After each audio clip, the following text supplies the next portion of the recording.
You're watching Broken Hearts of Reddit, another story you won't forget. This story is about how, just seconds before I was supposed to say, I do, at our wedding, I caught my fiancée and my own brother in our bed while our children slept peacefully in the next room.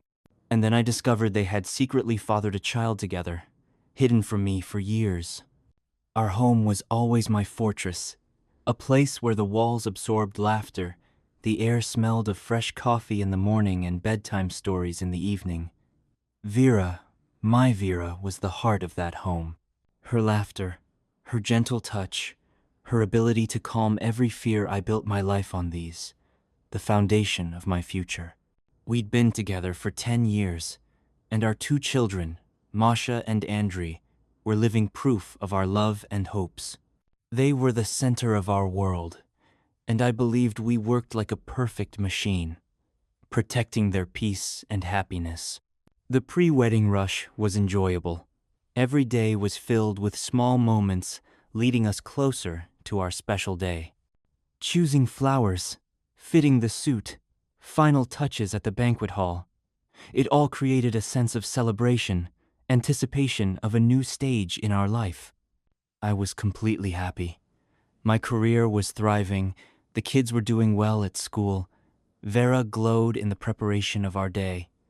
My brother Vadim, too, was part of this idyll. He often dropped by, played with the kids, and helped me with manly chores around the house. I always saw him as a reliable friend and support, someone I could trust. But somewhere, amid that perfect harmony, like a barely visible crack in flawless crystal, odd little anomalies began appearing. They were so trivial that at first I shrugged them off, blaming fatigue or pre-wedding stress. Vera became just slightly more absent-minded than usual. Sometimes she'd answer oddly when I asked about the day's plans, her gaze drifting as if lost in thoughts far from our conversations. I chalked it up to weight on her mind and paid no heed. Once, I remember her hurriedly hiding her phone when I entered the room. She used to leave it anywhere on the table, nightstand fully accessible. I just smiled and teased. Secrets from your husband, huh? She replied with a strained smile and changed the subject hastily. At that point, it struck me as playful. Sometimes, when I hugged Vera, she seemed to pull away slightly, not overtly, just a subtle tension I felt in her body. My heart clenched every time, but my mind immediately rationalized. She was tired, had a headache, was just preoccupied. I was so absorbed in our upcoming wedding, so blinded by love and belief in our future, that any warning bells were instantly drowned out by my own confidence. One evening, after the kids had gone to bed, she said she urgently needed to visit a friend who was having issues. I offered to drive her, but she refused, saying the friend lived very close and she'd just go for a walk. She returned late, and as I was almost drifting off, I heard her quietly enter the bedroom. She carried a subtle, unfamiliar scent, neither her usual perfume nor the smell of our home. Something fresh, slightly sharp. I asked, "Something happened, dear?" She answered in a sleepy voice that everything was fine and quickly fell asleep. I too drifted off, not realizing that scent was the beginning of the end, a barely noticeable crack becoming a deep fissure poised to consume us. And yet, despite those small inconsistencies, I lived in a state of total bliss. The anticipation of the wedding filled every corner of my soul. I pictured Vera glowing in a white dress, our children beside us in joy. I imagined growing old together, holding hands, remembering this day as the start of our endless story. My trust in Vera was absolute, unwavering so deep it would not allow even a shadow of doubt to seep into my mind. I was happy, I was certain, I was blind. The cracks deepened, though I continued ignoring them, blaming fatigue and wedding preparation. They were no longer barely noticeable. They pulsated, causing a dull ache inside. My inner calm, once unshakable, began to crumble. I started noticing things I had previously overlooked or deliberately ignored. Vera's phone became almost an extension of her. She never put it down. Before it could rest anywhere within reach, she'd snatch it defensively, as if protecting a treasure. A few times I saw her swiping away notifications or closing apps when I glanced over her shoulder. I noticed two messaging apps I hadn't seen before. When I asked, she waved it off as work-related for communicating with a new contractor. I accepted that. Trust, a terrifying thing, blinds you. Sense. That unfamiliar aroma I had dismissed once began haunting me. It appeared periodically, like a light but persistent cloud hovering around Vera. I knew every perfume she wore this was different. Fresh, masculine, with a light, woody note. It became more distinct over time, accompanied by an unexplained swelling sense of dread. Her behavior changed, too. Vera became irritable if I stayed late at work or if the kids made noise. She might snap at me, then quickly apologize, blaming fatigue. Her eyes were often red, as though she hadn't slept or had cried. When I asked what was wrong, she said allergies, or that she stayed up binge-watching shows. I wanted to believe. One evening, coming home earlier than usual, I found Vera in the bedroom, sitting on the floor, hugging a pillow and murmuring something. She jumped when she saw me, quickly wiped her eyes. I asked if everything was okay. She shook her head, saying she had a headache, asked to be left alone. That was the moment I felt something inside me break. That secrecy, that tension, those tears, they didn't fit the Vera I knew. But the strangest was Vadum's presence. He visited more often than usual, too often. He'd arrive unexpectedly, pretending to bring something, or just passing by. I enjoyed his attention to family, saw him as a dependable brother. But now his visits gave me a strange, uneasy feeling. They felt too convenient, as though he was part of an invisible schedule. His gaze toward Vera changed. I caught him looking too long, too intently, too intimately. And Vera responded with the same look she used to give only me. It all formed an illogical but terrifying puzzle. I started waking up at night to every creak. I checked Vera's car mileage, fuel level. I knew it was paranoia. I was going crazy from pre-wedding stress, but I couldn't stop. The climax came days before the wedding. She said she'd visit her mother to help with wedding prep. I offered to drive her, but she declined, saying she had to stop at a few places. I went to see a friend near her mom's. To my shock, Vera's car was parked not at her mother's house, but a few blocks from ours in an old abandoned park. My heart pounded. I waited. I saw them. She stepped out of the car. Seconds later, Vadum emerged. They stood together, looking at each other. Then Vadum took and squeezed her hand. It wasn't a friendly farewell. It was intimacy. He leaned and whispered something. She quietly laughed. My Vera. My brother. My mind refused to believe. Cold sweat ran down my back. It wasn't an explosion. It was poison creeping through my veins, paralyzing my ability to breathe. She pulled away when a car passed, got back in. He waved. She drove off. I sat in mine, watching his silhouette dissolve in dusk. In that moment, I didn't know the full truth, but I knew one thing. My life would never be the same. I drove home. The world lost shape. The road blurred. Headlights became blobs. Something inside me died, something living and bright that bound me to Vera and our shared life. When I entered the house, she was already there, calmly sipping tea in the kitchen, as if nothing had happened. That composure was the worst. Her normal warm smile when she turned to me cut sharper than any blade. The pain of her betrayal. The lie, how she could look me in the eyes and pretend. My voice sounded foreign and hoarse when I asked about the trip to her mom. Her answer was mundane, filled with made-up wedding details. In her voice, there wasn't a shade of doubt, not an ounce of guilt. I looked at her and didn't recognize her, a stranger playing her role brilliantly. I walked to the bedroom. When she followed, I felt a lump in my throat. For the first time in all our years, I didn't want to touch her. Every movement, every glance felt soaked in deception. I slept next to her that night, barely sleeping, imagining her and my brother in the car in that abandoned park. Those images replayed like shattered mirror pieces, wounding me from within. The next days were torture.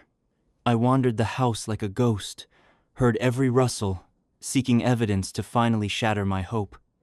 I became withdrawn and silent. The children noticed. Their innocent questions about my sadness plunged me deeper into despair. I hugged them, forcing a smile, told them I was just tired. Vera noticed too. Her concerns and attempts to talk irritated me. How could she play me like that? Pretend when everything inside me burned from her deceit. I avoided her touch, excusing with headaches or fatigue. One evening, sitting in the living room, I noticed her tablet. A notification from a messenger I didn't know flashed briefly. It read, "Everything went perfectly. I'm waiting for you. Our little prince missed you so much. Sender name, V." My heart skipped. Our little prince? What did that mean? My mind couldn't piece it together. I grabbed the tablet. When Vera saw me, she lunged, snatching it. My voice, low and animalistic, demanded explanations. She froze, pale. Her attempts to dismiss it as an ad or mistake sounded pathetic. "You're lying!" I almost screamed. "Who is this little prince? And who's V?" Tears filled her eyes. She lowered her head. I demanded explanations, despite her sobs. She begged not to discuss it in front of the children. My gaze fell on their bedroom door. Our kids, sleeping there, were the only reason I still held on. I clenched my teeth. I gave her time, but made it clear. Tomorrow all secrets would surface. That night, I didn't sleep again. I lay in another room, listening to our home's silence. That silence was full of unspoken words, hidden secrets, and a pain that felt like it corroded me from within. Our little prince. That phrase pulsed in my head, refusing to let go. Where from? Whose? The thought of a child, their child, was the most monstrous. So absurd, so unbelievable that I tried to push it away.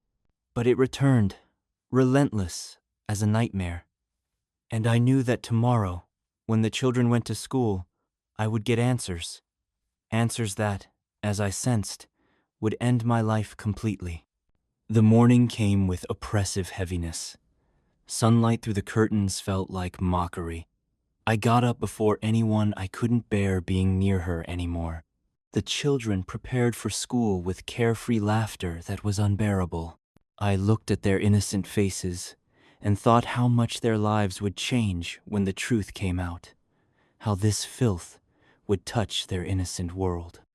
Once they left, the house plunged into deafening silence. Vera sat at the kitchen table, hunched as if expecting a blow. Her rosy cheeks were pale, her eyes swollen. I felt no pity, only anger and emptiness. My voice cold as ice, I demanded to begin with the little prince. She flinched. Her whisper, uttering his name Bodan, was barely audible. Our son. Those words hit me like a sledgehammer. Our son. No, that could not be. My mind refused to accept. I demanded the truth. She began crying, tears rolling down, but her story was inevitable. It turned my life to rubble. Their affair had started 7 years ago, almost immediately after our second child Andrei was born. Vadim, who visited often under the guise of helping with repairs, was secretly having a romance with my wife while I was at work. They met in my apartment, in my car, and sometimes in a rental apartment Vadim took supposedly for business meetings. My hysterical, joyless laughter filled the kitchen. 5 years. I lived unaware, raising my children, making future plans while my wife and brother lived a double life and had a child together. Their secret child. All this time, I was a blind idiot, a puppet in their hands. Blood surged in my head, the room swam before my eyes. I wanted to smash everything around, tear her apart, inflict the same pain she had caused me. My voice was terrifyingly calm, while inside raged a hurricane. I demanded to know where the child lived. The answer, with Vadim's mother, was another blow. But his mother knew too. My mother, who always welcomed Vera wholeheartedly. My mother, who adored my children. The sense of betrayal became all-encompassing. The entire world I lived in turned out to be a monstrous lie. She continued, sobbing and apologizing, trying to explain how they got tangled up, how they never meant to hurt me. Her words were empty sound. I didn't hear. My mind collected those tiny scraps of information, all the oddities I dismissed as fatigue or stress. Her friend visits, her distraction, strange scents, red eyes, all now formed a horrifying meaning. And Vadim, my brother, the person I loved and trusted above everyone, he regularly came to my home, played with my children, ate at my table knowing I was sleeping with his lover, the mother of his child, my wife. My whisper, full of boundless exhaustion, asked one question. How could you, Vera? She tried to approach, but I recoiled. Her touch disgusted me. Her pleas to explain were futile. To me, she was a liar, a traitor, the mother of my brother's child. At that moment, I heard the front door open. My heart dropped. The children, they'd come back early. I realized we couldn't continue this conversation now, not in front of them. My words were clear and cold. Tonight, they both, she and Vadim, must be here. They will explain everything. Together. She nodded, pale as death. I left the kitchen, leaving her alone with her tears and lies. I remained one-on-one with the abyss that opened beneath me. Our wedding was supposed to be tomorrow. I was supposed to become the happiest man alive. Instead, I found myself at the edge of an abyss, staring into a black void. The evening was suffocating, heavy like the air was soaked with sticky foreboding. Every heartbeat resonated like hammer strikes. I sat in the living room, waiting. The suit I was meant to wear tomorrow hung in the closet, a mute reproach. In the next room, our children slept. My children, not theirs. That thought cut like a razor. A knock at the door. I didn't move. Vera answered. I heard muffled whispers, then footsteps. They entered. Vadim looked pale, eyes darting. Vera held his hand, like a drowning woman, clings to a lifeline. He wouldn't look at me, my own brother. Sit. My voice was dry, lifeless. They sat on the opposite couch. A dense, ringing silence hung between us. I didn't need more words or excuses. It was all said this morning. I just stared at them, this pair that had torn my life apart from within. So, I began, with a voice that seemed not my own. I want to know everything. Every last detail. Every move. Every deception. Every lie. The name of every meeting. Every hidden smile. everything. Vadim finally looked up.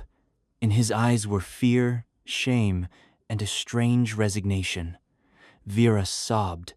They spoke, interrupting each other, stumbling over statements, trying to soften things.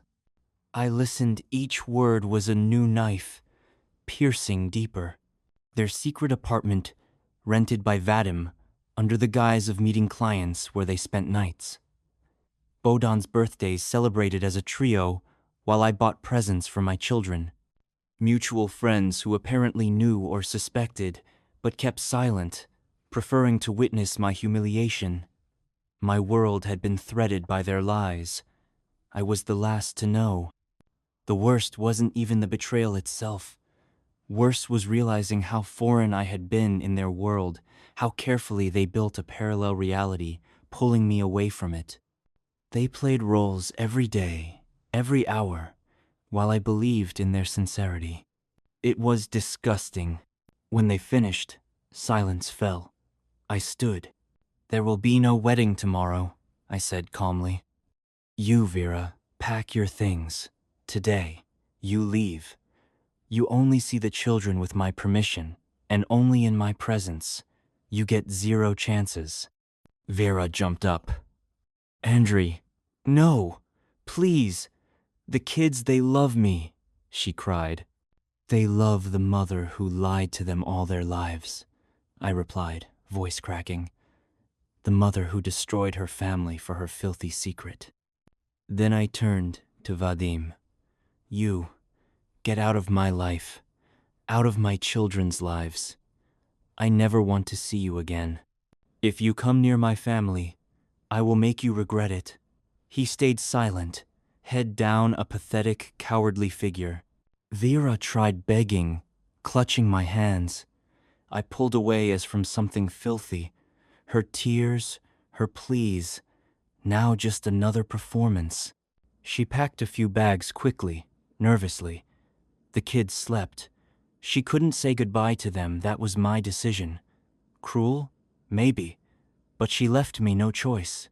When she walked out with Vadim, I felt no relief, only emptiness. A huge, gaping void in my chest. Morning came. The morning that was supposed to be the happiest of my life, but it marked the beginning of something new. Something terrible and irreversible. My life, as I knew it, ended. The shards of tomorrow scattered to the wind. I remained alone in our empty home, with 2 sleeping children and a pain that I knew would remain with me forever. I didn't seek vengeance or destroy their lives. Their betrayal already wrecked mine. Now I had to learn how to live among those fragments, rebuilding myself piece by piece, for the children, for myself. And I knew it would be a long and agonizing journey.